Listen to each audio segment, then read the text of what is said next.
Guys, welcome back to my channel. Today, i-review natin itong BYD Sea Lion 6. Medyo na-intriga ako sa sasakyan na to kasi maganda yung feedback sa kanya. It's actually a plug-in hybrid o yung tawag na PHEV, which I will explain later. It's manufactured by BYD o tinatawag nilang Build Your Dreams. Yung BYD kasi started in 1995 in Shenzhen, China at nagsimula sila as a battery manufacturing company. And then in 2003, nilaunch nila yung BYD Auto.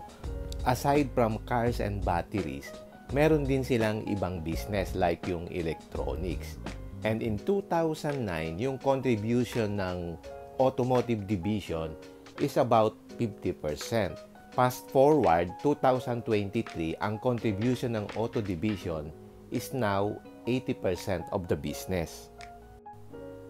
Since then, naging mabilis na ang pag-angat ng kanilang sales. At last year, 2023, they were able to sell more than 3 million cars. And most of them are electric vehicles or EV. And then sa Pilipinas, ang naging distributor niya is yung Ayala Group. Specifically, yung AC Mobility. This is a new addition to AC Mobility's lineup, which includes Kia, Volkswagen, Isuzu, Honda, and now BYD. Unti-unti nagiging popular na sa Pilipinas yung mga electric vehicle. So, nagsimula yan sa mild hybrid, then meron kang hybrid, plug-in hybrid, and finally yung electric vehicles or EV.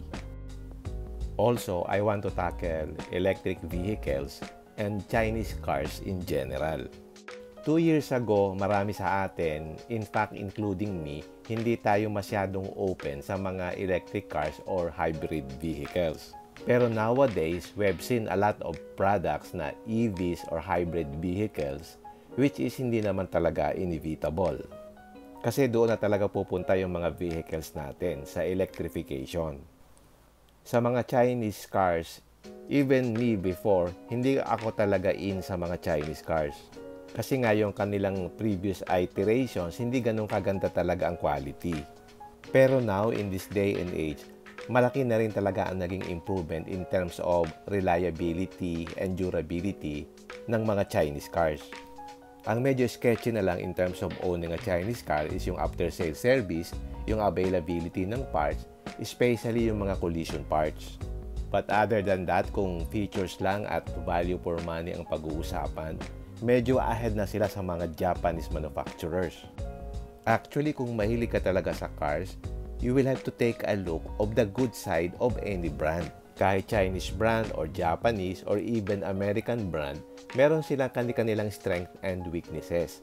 Kasi wala namang perfect car. So kung hindi ka open-minded, hindi para sa iyo ang ganitong sasakyan. So hindi ikaw ang market ng mga vehicles na ito. It's for people who are not brand conscious and who wants to try something different na hindi mo ma-experience sa mga common brands ngayon sa market natin. Anyway, let's start the review at itackle natin yung mga exterior elements niya. Ang una mong mapapansin ay it looks like a European car. Very modern yung approach ni BYD pagdating sa design perspective. Funny enough, yung front end niya looks like its name, a sea lion. Pag nakita mo siya sa personal, you will appreciate its lines and curves. At sa front end, it reminds me of Aston Martin DBX. Anyway, pagdating sa headlights, it's full LED headlights with DRL. Yung front fascia niya is very striking. Meron siyang mga silver na horizontal lines that looks premium. Parang meron siyang European vibe pagdating sa design.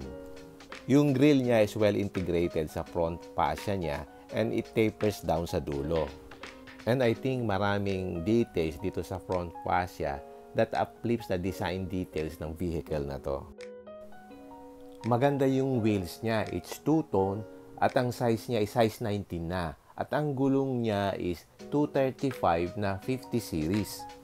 Yung suspension niya is the same as other cars. Sa harap is MacPherson, sa likod naman is yung multi-link suspension. I can also see na very prominent yung kanyang body highlight that accentuates well sa body ng sasakyan. As you can see here, naka-clamshell na rin yung design ng hood niya. At dito sa window line niya, meron siyang chrome accents to uplift the side profile. At pagdating naman sa rear end niya, meron siyang LED light bar.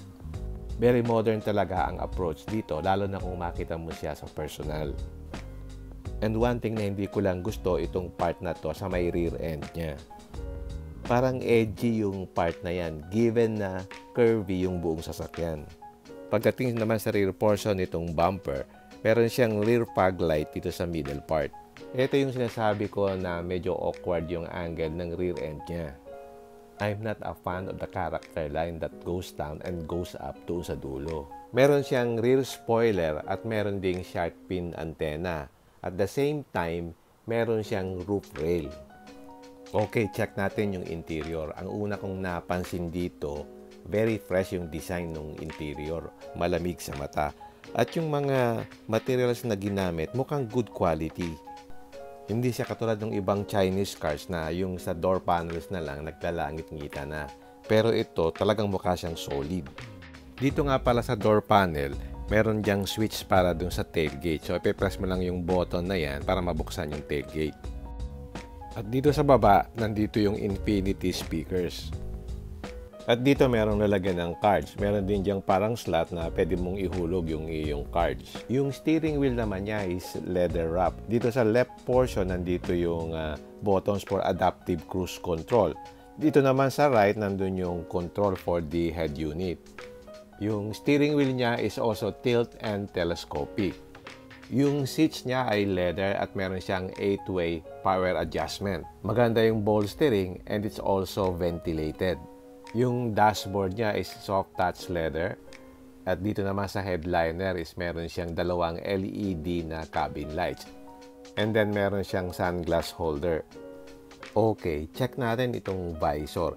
Dito sa passenger side, meron ditong vanity mirror na pag inopen mo, iilaw yung sa may headliner. Dito naman sa driver side, ganun din. Meron ding vanity mirror at meron ding ilaw. At ang isang impressive dito, yung kanyang napakalaking infotainment screen. It's 15.6 inches. So, dito mo makikita yung settings at meron din siyang built-in navigation map. Ito nga palang infotainment screen, pwede mo siyang i-rotate. So, pwede siyang maging vertical. Yan, pag pinrest mo yung isang button, magiging vertical na yung orientation. And then, pag pinrest mo ulit, babalik na siya sa kanyang horizontal orientation. At meron siyang 360-degree camera. So, makikita mo dito sa screen, ang laki. So, maliwanag siya. So, meron siyang 3D pag pinindot mo. So, pwede mong iikot yung sasakyan in 3D form so, para makita mo kung ano yung orientation mo, ano yung nasa paligid mo, kuhang-kuha ng camera. At meron na din siyang wireless Apple CarPlay at Android Auto. Dati kasi yung mga Chinese cars walang ganyan, QD-Link lang. So dahil sa laki ng screen, madali lang magbasa so hindi ka mahihirapan. Yung kanyang instrument cluster is malaki din. It's 12.3 inches and it's purely digital. Here is a sample ng itsura niya kapag ka nagcha-charge. Ngayon, naka-plug in siya. Yung battery, makikita mo, is 51% charge. So, yung charging time para mapuno yung battery is about 3 hours daw. So, dyan mo malalaman kung fully charged na yung battery mo. So, para siyang cellphone. And by the way, dito sa dashboard area at dito sa sidings, meron siyang ambient lighting which you can configure in different colors. At ang maganda dito, dalawa yung kanyang wireless charger. At yung kanyang shift knob is naiiba. It's very modern. Nandito rin sa center console yung iba't ibang buttons. Nandito yung button for the hazard and then sa traction control and yung EV and HEV button. Nasa kabilang side naman yung sa drive mode at saka sa aircon system. Meron ditong dalawang cup holders at sa ilalim nitong armrest, merong compartment. Medyo malalim siya so marami kang mailalagay na gamit. At dito sa ilalim ng center console may dalawang charging points, isang Type A saka isang Type C at meron ding 12 volts. At yung glove compartment is damp so dahan-dahan siyang bumubukas. I think pag nakita mo sa personal yung interior niya, ma-amaze ka sa kanya. Yung build quality at yung materials na ginamit is actually high-end. At i-pair mo pa dito sa moonroof na nag-a-uplift ng ambience sa loob. Yung continuity or connection ng dashboard doon sa sidings really uplifts the interior vibe. And another thing, nag-iiba yung interior or color scheme depende sa kulay ng vehicle na kukunin nyo. And as you can see here, maganda yung interior niya. It looks premium and very modern. And another thing na wala sa price point na kanyang kalaban is yung automatic adjustment nitong passenger seat. And even yung execution ng design ng seats, maganda talaga. It's very supportive at maganda yung curvature ng seat niya, especially sa lower back. Okay, punta naman tayo dito sa second row seat area. Yung mga materials na ginamit dito sa front, continuous dito sa rear. Nandito rin yung infinity speaker at very sculpted yung design ng panels niya. So, very well executed, especially pagdating sa aesthetics. And then, meron ditong seat pocket. Ang maganda dito, very roomy siya. So, very comfortable to ride. Maganda rin yung height ng seat. Meron din siyang aircon vent dito sa second row. At dito sa ilalim ng aircon vent, merong charging ports. At meron ding compartment dun sa ilalim. And then, flat yung floor niya dito. So, very comfortable yan dun sa middle passenger. And I can say na maluwag yung interior niya, just like the Ford Territory. At dito sa center, meron siyang armrest with 2 cup holders. At dito, meron siyang touch-sensitive na ilaw, just like sa front. Okay, check naman natin yung likod. It's power tailgate at meron siyang tonneau cover. At pag bumili ka nito, meron na siyang kasama na charging cable. Yan yung pwede mong gamitin, halimbawa kung magcha-charge ka sa bahay mo. And ganito yung itsura ng kanyang charging cable. So, ipa-plug mo lang yan sa socket at magcha-charge na siya. Normally, ang charging time daw is about 3 hours. Okay, check natin itong ilalim. Pag tinaas mo itong pinaka-cover niya, nandito yung early warning device, meron din ditong compressor, at saka yung tire sealant. So, remember, wala siyang reserba. So, meron ka lang compressor, saka yung tire sealant. So, pag na-flat ka, yan ang gagamitin mo. At dito sa likod, merong ilaw sa dalawang side. At nasa right side, meron siyang speaker. So, itong cargo space niya is about 425 liters. And you can increase the cargo area by folding itong second row seat. Kapag naka-fold yan, yung new volume nitong cargo area would be 1,440 liters. Okay, check naman natin yung engine or yung powertrain. So, it's a plug-in hybrid. So, meron siyang gasoline engine, meron din siyang electric motor. Yung gasoline engine is 1.5 liter yung displacement. Yung electric motor naman is meron siyang 18.3 kWh capacity. Yung combined power is 214 horsepower at yung combined torque is 325 Newton meters. And it can accelerate to 100 kilometers per hour in 8.5 seconds. Okay, I will explain how a plug-in hybrid operates. Bali, meron siyang electric motor. Ngayon, nakakoupled yun doon sa front wheels. So, doon ngayon kumukuha ng power sa battery para mapatakbo yung electric motor. According to specs, yung full charge battery, makakatakbo yan ng 105 kilometers. Pero alam mo naman, meron ding efficiency yung battery. Sabihin na natin na 95% lang yung efficiency. So, assume mga 95 to 100 kilometers ang matatakbo ng full charge ng battery. Ngayon, pag bumaba na yung charge to 20%, papasok na ngayon yung gasoline engine. Yung gasoline engine naman ang magpapatakbo ng sasakyan. So, habang tumatakbo yung sasakyan, unti-unting nagcha-charge din yung battery. At meron din siyang regenerative braking. So, pagka nagpe-preno ka, nagcha-charge din yung battery. So, depende sa driving situations and conditions. So, magsishift siya from electric to gasoline engine and vice versa. Pero sa low speed o kaya sa traffic, yung electric motor can suffice. So, halimbawa, kung nagta-travel ka ng 20 kilometers a day lang balikan, so yung full charge ng battery mo, pwedeng magamit mo ng 5 days bago ka ulit mag-recharge. Pero kapag nag-highway ka at high speed, usually ang nagpa-function yung gasoline engine. So, lesser yung gasoline consumption mo kasi gumagamit ka ng electric motor. And they say na ang range nito, yung full tank ng gasoline, mga 1,000 kilometers ang kayang takbuhin. So, ano naman yung kaibahan ng plug-in dun sa normal na hybrid? Itong plug-in, pwede kang magsaksak dun sa 220 volt socket. So, yung charging ng battery, mas mabilis. So, in 3 hours, matcha-charge mo na yung battery. While yung mga yung mga hybrid ngayon, wala siya nung plug-in option. So, matagal mag-charge yung battery kasi gagamitin mo muna yung sasakyan para unti-unti uling mag-charge yung battery. So, dito, mas mamamaximize mo yung use ng iyong battery.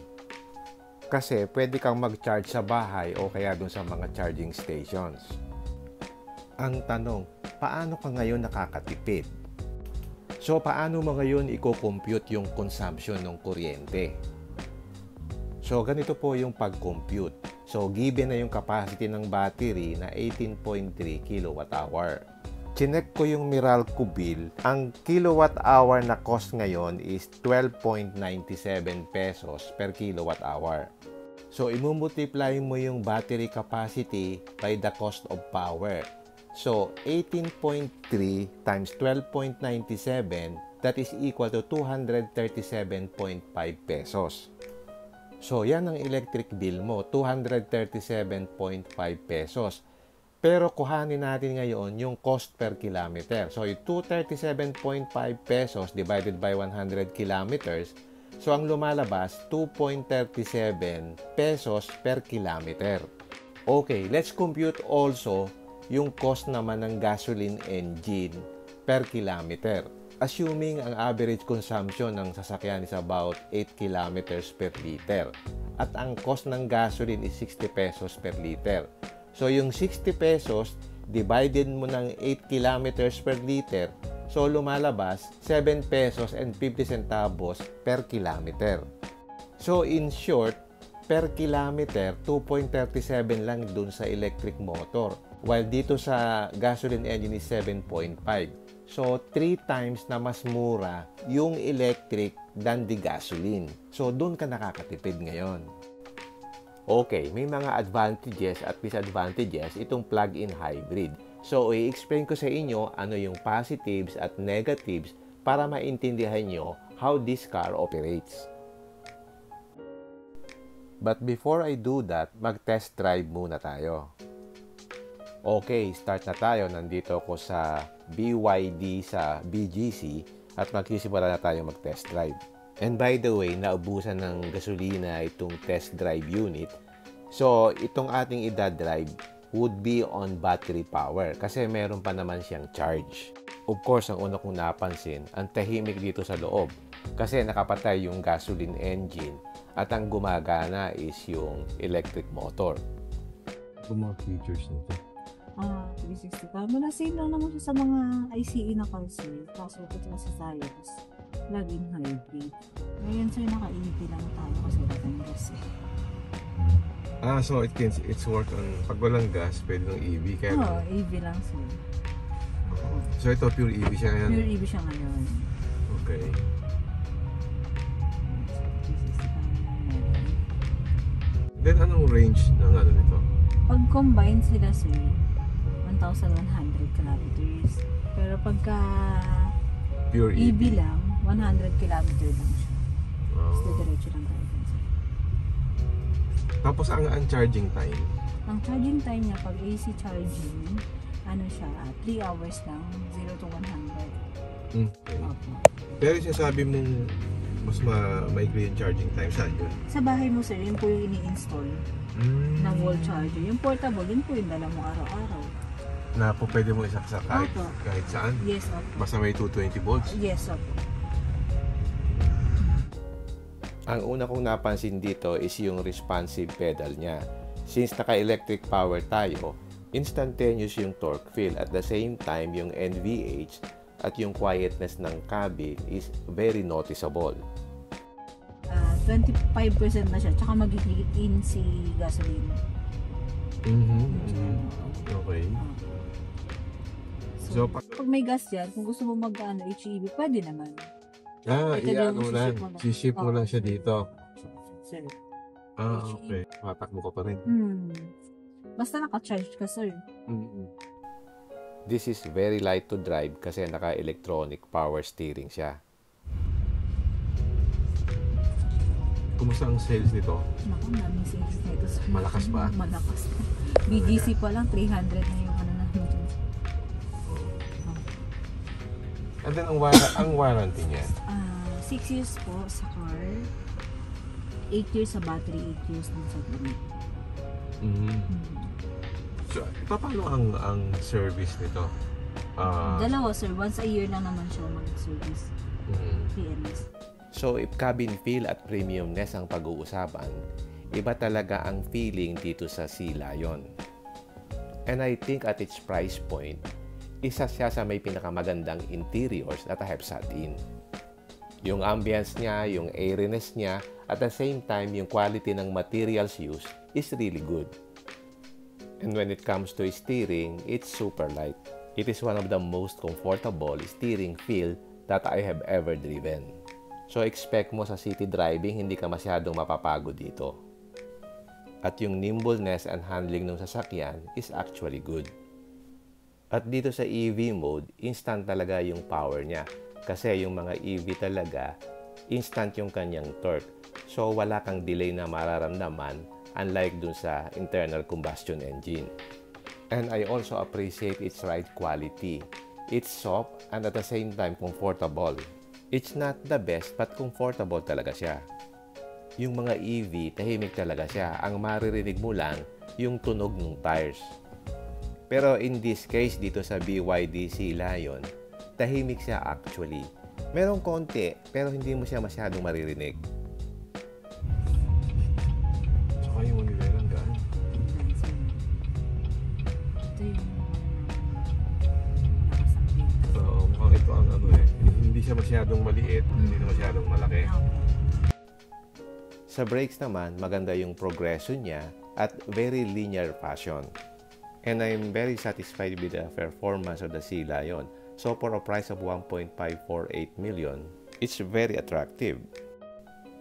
So in that short drive in BGC, you can really feel na it gets a lot of modern features. I think isa siya sa value for money na car today. Yung specs lang, yung refinement, and at the same time, plug-in hybrid pa siya, sulit talaga. Actually, yung mga PHEV, mahal ang selling price. For example, yung Toyota RAV4, nasa mga 2.4 million yon. Mas mahal din yung plug-in hybrid ng Kia Sportage, saka yung sa Hyundai Tucson, at a price of 1.548 million. I think siya ang pinaka-the best kung pag-uusapan yung value for money na plug-in hybrid. So ano-ano nga ba yung mga features niya kaya ako nasabi na value for money? Sa dami ng features niya, i-highlight ko lang yung mga significant. Meron siyang 360 camera, radar system, at saka yung adaptive cruise control na may stop and go function. Meron siyang driver and front passenger airbag, may side airbag, at meron ding side curtain airbag. Sa exterior, lahat ng ilaw, LEDs, meron siyang power tailgate at yung kanyang side mirror merong heater. Sa interior, meron siyang heated and ventilated seat, 12.3-inch LCD instrument cluster at 15.5 rotating touchscreen infotainment system. At meron din siyang navigation system, 10 speakers, voice assistant at saka yung ambient lighting. And for convenience, meron siyang keyless entry system, NFC card, push button motor start, at saka yung speed sensing door locks, at saka dalawa yung kanyang wireless charger. So in summary, ang dami ng kanyang features. Okay, ano naman ang pros and cons nito? Ang unang pro niya is yung fuel efficiency. So mas fuel efficient siya compared mo dun sa gasoline engine. Another pro is yung electric-only driving.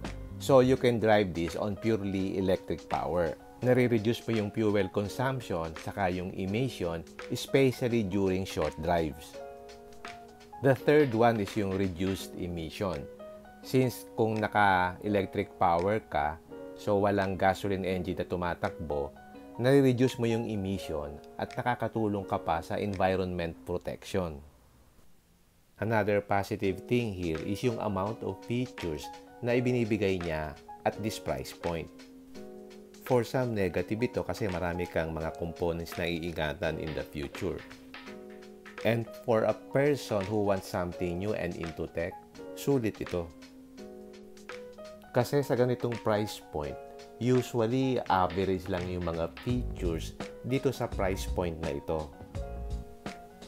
I think walang competition itong BYD Sila, yung sa 1.5 million price range na PHEV na value for money.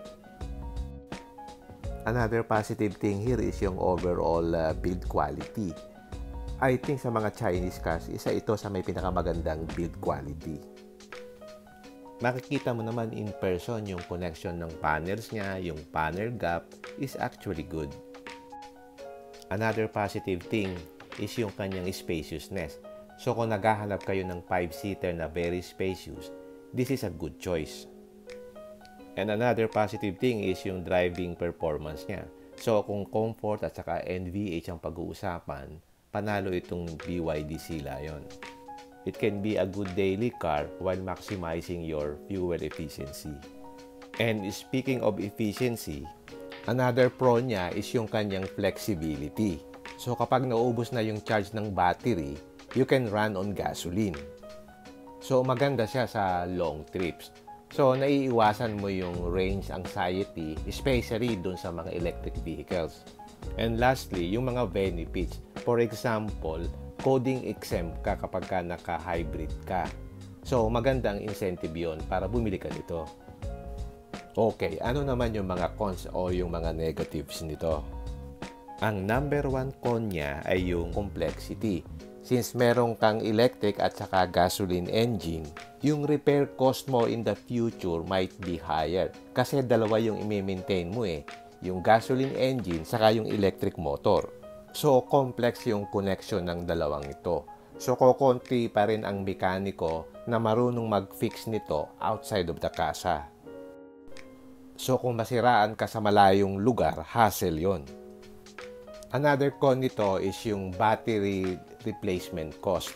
Although, guaranteed siya for 8 years, pero after that, kung mag-fail na yung battery, you have to replace it. At yung replacement cost is mahal. I think it will not be lower than 150 to 200,000. Another con nito is limited yung electric range nito. At the most, this can drive only to about 100 kilometers on electric power. Unlike yung pure EV na you can have now 300 to 400 kilometer range. Another negative nito is sa dami ng kanyang features, marami siyang mga components na pagtutuunan mo ng pansin. Well, covered ka naman ng long warranty. Pero after that, expect na gagastos ka talaga ng maintenance. And another con nito is yung weight. Kasi merong siyang gasoline engine tapos nadagdag pa yung weight ng electric motor tapos mabigat pa yung battery. In effect, madaling mag-wear out yung brakes mo as well as yung tires mo. And even yung suspension parts mo. So yan yung mga pros and cons. Ano naman yung ating conclusion? I think if you want something different and you want to experience something new at a lower price point, maganda talagang i-consider itong BYD Sila yon. Pero kung bibili ka ng sasakyan na ito, marami siyang factors na dapat mong i-consider at paghandaan. An example is dalawa yung kanyang ECU o yung electronic control unit. Isa sa gasoline engine at isa dun sa electric motor. Medyo complex ang design yan para mag-mate yung dalawa. So kung bibili ka nito, isipin mo yung total cost of ownership. Hindi yung first cost lang. Marami kang dapat i-consider. Kasi ang i-consider mo dito yung driving habits mo, yung availability ng services, at saka how you maintain it. Kasi hindi lahat ng situation, porket hybrid, maganda na siya o fit siya sa'yo. But if you're going to ask me if I will consider this vehicle, yes, definitely. Since we are transitioning to electrification na naman, I think solid choice itong BYD Sea Lion. So, pwedeng-pwede ito sa mga buyers na hindi pa ready to fully transition sa electric vehicle since meron pa rin itong gasoline engine. And I think it's unbeatable when it comes to features ang pag-uusapan. So, feel mo na sulit yung ibinayad mo. Okay, I hope nakapagbigay ako sa inyo ng insights about this BYD Sea Lion 6. If you like this video, don't forget to like, share, and subscribe. Until next time, see you again my next vlog. Bye!